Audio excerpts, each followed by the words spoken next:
Glória a Deus, a paz do Senhor Jesus, igreja.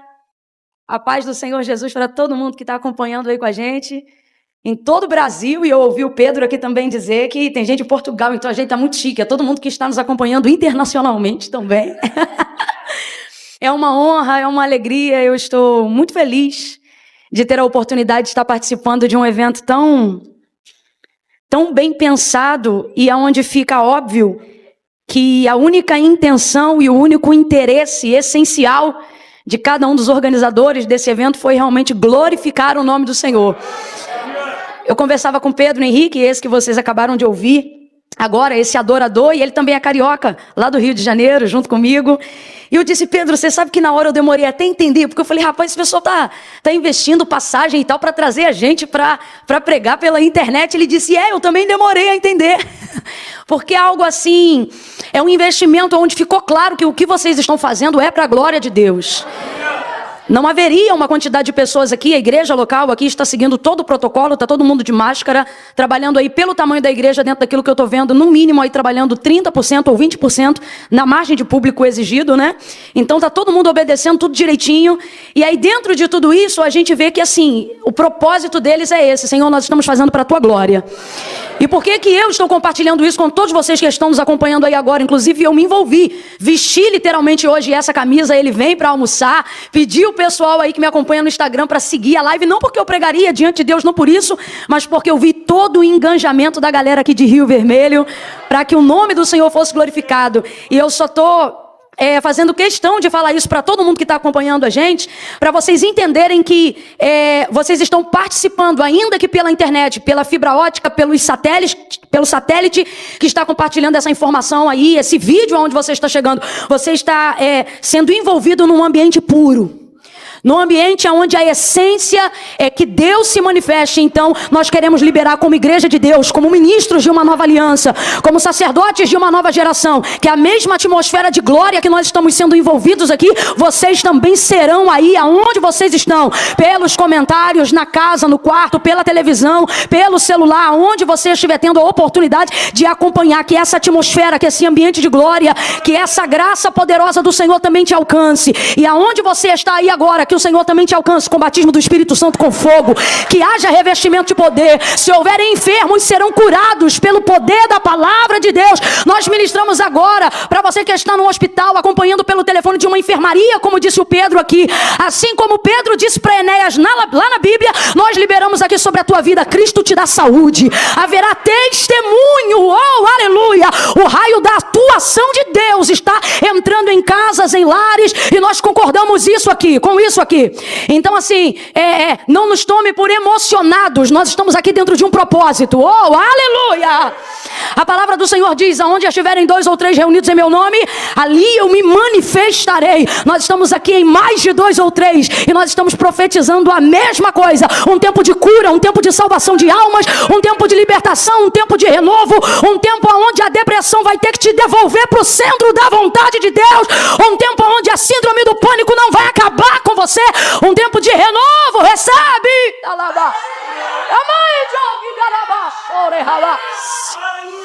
Falamos porque cremos, estou aqui como Davi, cri, por isso falei, e falo porque creio, aleluia. Aos que estão em pé aqui dentro, podem tomar os seus assentos, oh aleluia, glória a Deus. Eu tenho uma palavra de Deus, o Senhor confiou ao meu coração uma palavra para essa noite, oh aleluia. Aleluia, se encontra no livro do Apocalipse, capítulo de número 1, enquanto vocês vão localizando aí o texto sagrado, porque se você estiver em casa, eu gostaria que você pegasse a sua Bíblia, que você abrisse a sua Bíblia, que você entrasse com a gente mesmo nesse culto de adoração ao Senhor. Apocalipse, capítulo de número 1. Enquanto você vai localizando aí o texto sagrado, eu quero render graças ao Senhor pela vida do pastor Roberto. Pastor Roberto, obrigada por ser um pastor que dá liberdade para os jovens trabalharem e atuarem na igreja. Deus abençoe muito sua vida com saúde, abençoe também seu casamento. Pastora Fabiana, falei certo? Deus abençoe, pastora Fabiana. É uma honra e uma alegria estar aqui. Quero glorificar Deus pela vida de 2 pessoas muito especiais. O Pedro, que é o Pedro, é o outro Pedro. Você também é Pedro Henrique, Pedro? Meu Deus, mas aquele ali, ele falou que ele é Pedro de Jesus, e você é Pedro, eu sei que é de Jesus também. Mas é o quê? Batista, meu Deus, é muito profeta aqui. Rapaz, está Jesus, está Batista, está todo mundo aqui. E eu quero glorificar a Deus pela vida desse jovem homem de Deus, mas não se engane com a carinha dele não, pai de 2 já, viu? Cheio do Espírito Santo, e a Desirê também, tem a unção dobrada. Desirê, eu quero louvar a Deus pela sua vida, pelo seu empenho. O mundo olha e diz loucura, mas Deus olha e sabe, é poder, é poder. Poder de Deus. Deus continue dando saúde e força para vocês. E mencionando eles, eu quero parabenizar toda a equipe, toda a galera que está enganjada, envolvida aí nesse trabalho. Inclusive, eu queria mandar um abraço especial para o pessoal que também reuniu um grupo para acompanhar junto pela internet. Vocês falaram o nome aí, como é? Santinho? É? Então, os irmãos que estão lá em Santinho? AD Santinho, só tem Santinho assistindo esse culto agora lá. AD Santinho, Deus abençoe vocês. Que iniciativa extraordinária. Quero louvar a Deus também pela vida do Marcos. Ô Camila, pregue logo e você tome conta de sua vida. Porque a Bíblia diz a quem honra, honra. E esse pessoal se reuniu para honrar ao Senhor e honraram ao Senhor também, honrando a nossa vida. E eu quero louvar a Deus pela vida do Marcos, que trouxe uma palavra aqui sobre João Batista. Quantos receberam da parte de Deus? Você nos comentários, levanta a mão e diga glória a Deus. Aleluia, Marcos, como Deus te usou. Foi extraordinário. Louvar a Deus pela vida do Pedro Henrique, que todo mundo já conheceu aqui. Canta pouco, achei que canta muito pouco. Extraordinário, um adorador. Alguém que tem muito domínio de voz, isso é maravilhoso. Mas acima de tudo, a unção de Deus é que faz a diferença e ela é sobre a sua vida. E muito obrigada por ter estabelecido entre nós essa atmosfera de adoração. E quero louvar a Deus também pelo coral. Eles vieram e cantaram com força, né? Deus abençoe vocês e os músicos dessa igreja. São dessa igreja, Desirê? São extraordinários. Baterista, o baixista que é o pregador, né? Assembleiano, irmão. A gente joga nas 11, canta um pouco, prega, tira oferta, expulsa demônio. Entendeu? Quero louvar a Deus por todos. O guitarrista, o que tocou o violão, toda a galera, o tecladista. Se tudo falhar, ele tá ali tocando. Tipo assim, se tudo falhar, ali não falha. Ele vai empurrando a gente aqui pra frente. Apocalipse 1. Quem achou, diga amém. Amém. Ô, glória. Deus abençoe a equipe de mídia aí também. Coisa fina, rapaz. Isso aí é uma estrutura top que vocês fizeram. Deus abençoe, viu? Gente, Apocalipse 1. Camila, ainda não encontrei. É o último livro da Bíblia. Eu quero ler alguns versículos. Não fique entediado. Já vou logo dizendo que lerei alguns. A partir do verso 7 em diante, diz assim a palavra. Vede, ele vem com as nuvens, e todo olho o verá, até mesmo os que transpassaram, e todas as tribos da terra se lamentarão sobre ele. Sim, amém. Eu sou o alfa e o ômega, o princípio e o fim, diz o Senhor. Aquele que é, que era e que há de vir, o Todo-Poderoso. Eu, João, irmão vosso e companheiro convosco na aflição, no reino e na perseverança em Jesus. Estava na ilha chamada Pátimos. Quem está aqui, diga em alta voz e complete para mim, por favor. Qual é o nome da ilha? Vem com vontade. Qual é o nome da ilha? Pátimos, por causa da palavra de Deus e do testemunho de Jesus. Eu, João, fui arrebatado em espírito no dia do Senhor. E ouvi detrás de mim uma grande voz como de trombeta que dizia: o que vês, escreve num livro e envia-os às 7 igrejas que estão na Ásia, a Éfeso, a Esmirna, a Pérgamo, a Tiatira, a Sardes, a Filadélfia e a Laodiceia. E voltei-me para ver quem falava comigo, e ao voltar me vi 7 candeeiros de ouro. E no meio dos 7 candeeiros alguém semelhante a um filho de homem, vestido com vestes talares e cingido à altura do peito com um cinto de ouro. A sua cabeça e cabelos eram brancos como a lã branca, como a neve, e os seus olhos como chama de fogo. Os seus pés eram semelhantes a latão reluzente, como que refinado numa fornalha, e a sua voz como voz de muitas águas. Tinha ele na mão direita 7 estrelas, e da sua boca saía uma afiada espada de 2 gumes. O seu rosto era como o sol quando resplandece na sua força. Quando eu o vi, caí a seus pés como morto. Porém, ele pôs sobre mim a sua mão direita, dizendo: não temas, eu sou o primeiro e o último, eu sou o que vivo. Oh, aleluia! Eu sou o que vivo, fui morto, mas estou vivo para todo sempre. e tenho a chave da morte e do inferno. Escreve, pois, as coisas que tem visto, e as que são, e as que depois destas hão de acontecer. E o mistério das 7 estrelas que viste na minha mão direita, e os 7 candeeiros de ouro é este. As 7 estrelas são os anjos das 7 igrejas, e os 7 candeeiros são as 7 igrejas. Até aqui, e você diga amém. Amém, aleluia. Oh, aleluia. Oh, glória. Deixa eu beber uma água aqui enquanto você vai dando glória a Deus aí.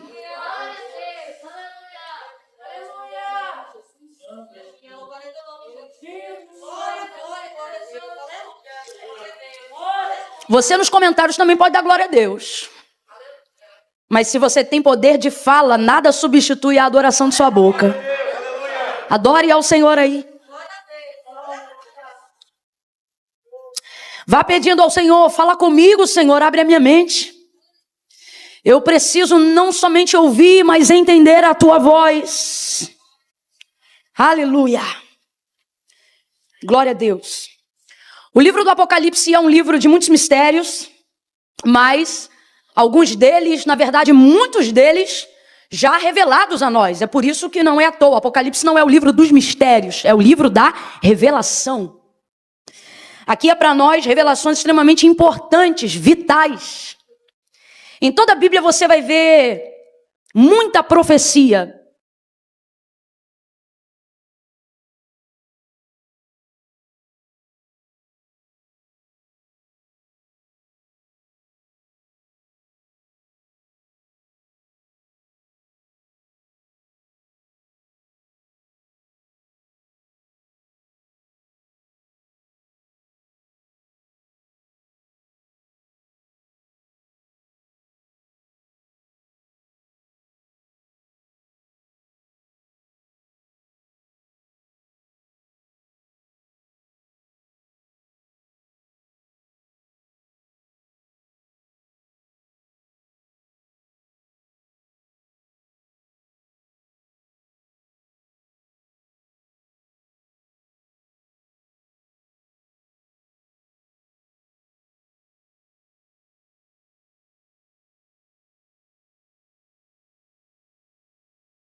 eu estou falando?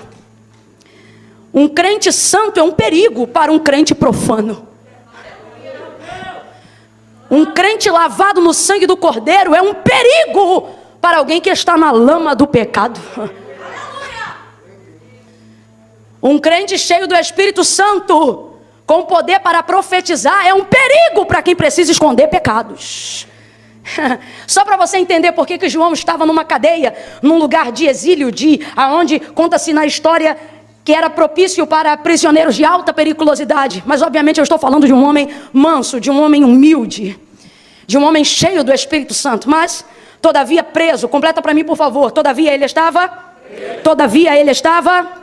preso. E você diz, Camila, o que será que isso tem a ver com a minha vida no dia de hoje? Ele estava preso e essa era uma circunstância de uma realidade, né? Que não podia ser alterada. Fisicamente preso, exiliado, sozinho.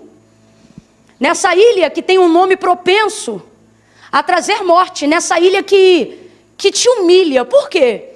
Porque mortal, né? Tudo que é mortal fala daquilo que é fugaz. Fala daquilo que é passageiro. Fala daquilo que é ínfame.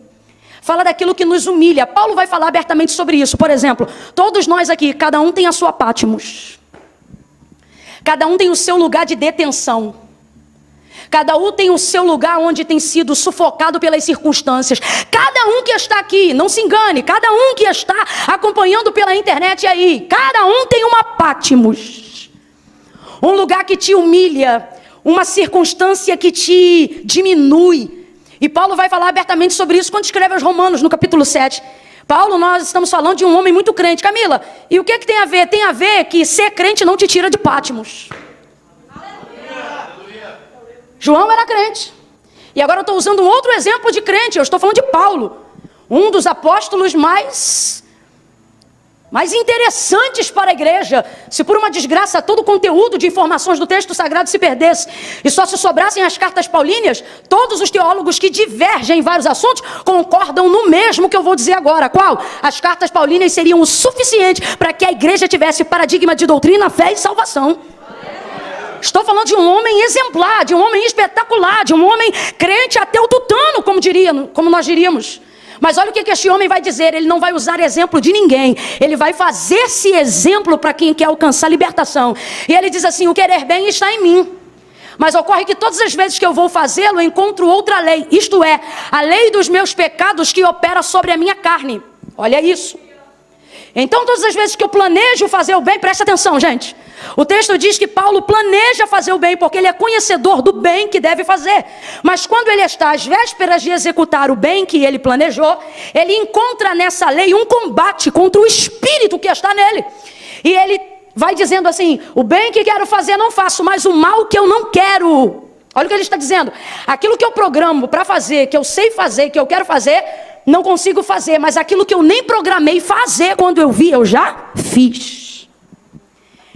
A visão é tão derrotista acerca da nossa humanidade que ele vai usar um termo jurídico em Roma e vai se chamar de miserável, que era o termo que se dava a um réu que havia sido pego em assassinato. Aí ele diz, miserável homem que sou, quem me livrará do corpo desta morte? Quando um réu dentro do sistema romano, um assassino, era pego no ato do seu homicídio, a sentença para assassinato era que pegasse o corpo do morto e colocasse em formato de cruz frente a frente com o corpo do vivo. Essa era a sentença. Então, o réu, ele precisava gritar, miserável homem que sou, quem me livrará do corpo dessa morte? Ou seja, quem vai tirar esse corpo morto de cima de mim? Mas ninguém podia tirar, porque o réu só ia ser livre da sentença de morte definitiva se ele aguentasse 3 dias no deserto com o corpo do morto sobre ele. E você acha que Romano ia fazer isso para ele sair livre no final? Claro que não. Eles já colocavam essa sentença porque em 99,9% dos casos, o réu, o assassino, o cara que matou o morto, morria no deserto. Aí você diz, claro Camila, sem comida, sem água, não. Ele morria sufocado, porque o morto entrava em estado de putrefação. E como a boca era amarrada na boca do vivo, ou seja, a boca do morto com a boca do vivo, ele ficava sufocado com o gás tóxico que o corpo de um morto ainda pode liberar. Quanto mais oxigênio, O2, ele tentava trazer, mais gás carbônico ele ingeria. O pulmão ficava sufocado e quando você via, acontecia uma incoerência extraordinária. O vivo morria, e se você perguntasse quem matou? O morto. Ficava sufocado. Então, Paulo vai fazer essa citação desse exemplo para colocar na cabeça dos romanos e para usar exemplo de si mesmo, que todos nós temos um corpo morto. Temos que carregar o corpo da natureza do nosso pecado, o corpo do velho eu que renunciamos para viver uma vida nova em Cristo, para poder dizer, não vivo mais eu, mas Cristo vive em mim. Agora me escute, até que nós sejamos livres desse corpo aqui, ó, até que nós sejamos livres dessa carne. Que carne? A carne que planeja começar um jejum na segunda-feira, mas não começa. A carne que diz, hoje eu vou chegar em casa e vou orar, e já mete o dedo na televisão e esquece do que prometeu. Camila, mas é crente? É crente. Paulo está dizendo, eu estou falando de mim, o miserável sou eu. Por quê? Porque ele está falando da sua humanidade. Enquanto esse corpo, o espírito, enquanto essa alma for revestida dessa corruptibilidade aqui, a gente vai viver o miserável homem que sou. E é nisso que eu vos afirmo, que cada um tem uma Patmos, um espírito que quer encontrar a Deus e uma carne que quer pecar, um espírito que quer ver Deus face a face e uma carne que quer ver site pornográfico, um espírito que quer adorar a Deus em santidade e uma carne que quer se masturbar quando ninguém está olhando, um espírito que quer ler a Bíblia e também pregar a palavra, e uma carne que não te deixa pagar o preço para viver uma vida de santidade. Aí eu te pergunto, não vive tu também numa Patmos? Você vai me entender que eu estou contando com a sua inteligência para pregar esta palavra. O que é a Patmos? A Patmos é um lugar que me humilha, que me apequena, que me diminui. O lugar que eu não estou ali, o lugar onde eu não posso exercer com tanta abrangência, aparentemente, tudo aquilo que Deus me deu para exercer. A Patmos é uma cadeia, uma prisão, um lugar de exílio. Todo mundo aqui tem uma Patmos, tem um nível ou uma obra da carne que te afronta. Talvez você está me ouvindo agora de casa, do trabalho, eu não sei onde você está acompanhando essa mensagem, mas a sua Patmos é um vício que te prende. A sua Patmos é a dependência de algo. A sua Patmos é um remédio tarja preta que você tem que tomar para não tremer. A sua Patmos, ela te afronta e ela diz, você não é capaz. A sua Patmos levanta grades ao seu redor e ela diz, você nunca vai viver a plenitude do ministério, nunca vai viver a grandeza da promessa.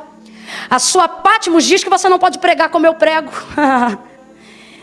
A sua mortalidade, a sua humanidade te humilha todo dia, faz você pensar que viver uma vida com Deus, por mais que seja um desejo sincero da sua alma, jamais haverá uma predisposição no seu corpo. Então você se vê repetindo os mesmos pecados, caindo nas mesmas coisas, e até aqueles que estão aqui que não têm pecados de iniquidade ou pecados morais, mas se veem afligidos por uma Patmos que não te deixa crescer.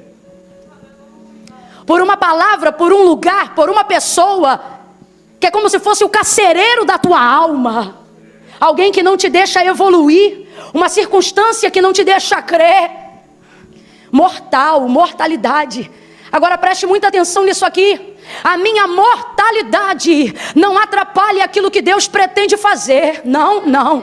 Até porque o Senhor deixou claro acerca da deficiência de Paulo, quando este em oração dizia, eu tenho um espinho na carne e um mensageiro de Satanás que de tempo em tempo vem me esbofetear. Sabe qual era a oração dele? O texto diz que por 3 vezes ele orou pedindo ao Senhor que tirasse o espinho da carne e que repreendesse o mensageiro de Satanás. Por quê? Porque aquilo diminuía ele, aquilo humilhava ele, aquilo afrontava ele. Aí olha o que o Senhor vai dizer para ele, Paulo, a minha graça te basta, porque o meu poder se aperfeiçoa na sua fraqueza. Camila, eu ainda não entendi, vai entender. Deus diz que a tua limitação não é impedimento para ele começar a operar. A tua fraqueza não é ponto final de Deus na tua vida. Ele não escolheu as coisas que são, ele escolheu as coisas que não são. Há uma palavra de misericórdia indo ao seu encontro nesta noite. Aleluia! Oh! Aleluia! Patmos te diminui, Patmos te afronta, Patmos te humilha, mas diante de Deus, Patmos não é o suficiente para paralisar o teu chamado, Patmos não é o suficiente para neutralizar o seu ministério. Paulo, quando esteve preso, ele disse, eu estou preso, mas a palavra de Deus está em mim, ela não está presa, ela é livre. Eu quero que você compreenda que eu não estou falando só de uma cadeia física, mas pregando no século 21, sobretudo, estou falando de uma cadeia psíquica, de uma cadeia emocional, de uma cadeia psicológica, de uma cadeia conceitual, aonde muitas vezes você se sente como prisioneiro, mas é também o próprio carcereiro da labassúria.